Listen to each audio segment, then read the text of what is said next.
So I'm going to try and do this video as quick as I can because it can take quite a while, and I want to still be able to explain everything well. So let's just go ahead and get started. So basically this is going to be a technique that I like to use to help with sound design. This is not specific. This is not to teach you sound design. This is just a method to sort of help if you are messing around with sound design. It's just a technique that not everyone uses, and I think it's a good one to know how to mess with. The basic idea is you're using bus effects instead of using the normal sort of mixer bus effect, where when you have a mixer, you bring in an effect, then it puts it in the auxiliary buses. That's what these knobs are. Basically, it means if you have a signal coming in here, let's say it was a synth, a Thor was coming in here. If you turn this up, it will send more of this signal into the distortion unit and out of the master output. So it's a way to add in bits of different effects without putting it straight through. So it's sort of like having a dry wet knob, except you're getting the normal signal as well. Yeah, so that's basically what this concept is. But instead of using these auxiliary buses, we're actually using these mixing channel as buses. So each new effect that we add in, we have a new lane for where that signal comes in. So it's the dry signal is getting split many times and going into each additional effect that we want to add on, and that allows us to mix the exact amount that we want in this mixer, which gives you a lot of versatility, both while you're designing and also after you've designed it. You can still mess around with it a lot by just messing with this mixer. So I'm going to go ahead and play a super simple thing that I put together just to show you some things you could do with it. So basic synth, distortion unit, reverb, delay, and you could mix it to your own preference. Yeah, so that's basically the idea behind it. So I'll just go ahead and try and build it as fast as I can, because I don't want to make this video too long.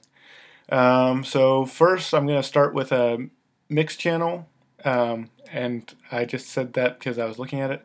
What I actually mean is I want to open up this mixer, and that will create a mix channel for this mixer, so it'll already be plugged in. That's what we want. And now for my Thor or whatever synth you're going to be using, I'm going to bring it in by holding shift. That means it doesn't get plugged in automatically. Now that we have that, we want to bring in our Spider Audio Merger Splitter. And this, you can just use one. I usually use 4 just so I have the option to do as many effects as I want in the future. So to do that, I'm just going to hold Option and drag this over. That gives me a bunch of instances of it. So I'm using the splitter section, and so when I put in one input, it gives me 4 outputs. And if I daisy chain them together, then it gives me a bunch of the same output. And that allows me to plug in a bunch of different effects, all getting the dry signal. And so yeah, so the first one out is going to be the dry signal into the mixer. So now we have the dry signal in this mixer right here. And then I'm just going to start bringing in the different effects that I want. You can do whatever effects you want. I'm going to just do scream. I'm going to do equalizer into a reverb. And then the last one I'm going to do is a echo delay unit. And so now all you have to do is take a new dry signal, plug it into each effect, and go into the next channel on the line. So just keep doing this. The reason I have the equalizer and reverb together is because I like to cut out the lows using this equalizer. You can do it just in the reverb, but I like doing it in the equalizer better.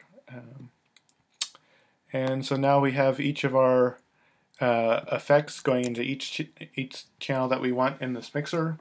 That's all well and good.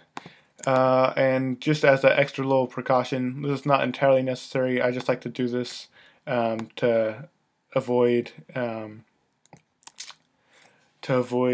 peaking at all costs. So I'm gonna have this mixer go into the maximizer before it goes into the mix channel. And this is just going to be when we get a bunch of sound coming in here, it'll likely be peaking until we turn these down.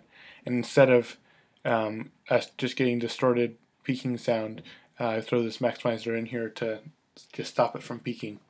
I will want to turn these down, but this is just because I just like hearing the sound of peaking, the little clickies and pops. So yeah, that's pretty much it. Oh, actually I forgot to put this all in a Combinator. So I'm going to go ahead and select the top thing, the maximizer, and then shift click the last thing, the echo, and right click combine, and that puts it all in a Combinator. And now I can save this as a patch or whatever I want to do, and then I can just mix this however I want, and then do whatever sound design stuff I want, and quickly get whatever synth I want. And yeah, that's pretty much it. Again, this is not a sound design video, so you can sound design however you want. And there's our synth. Hope you got something out of it. Thanks.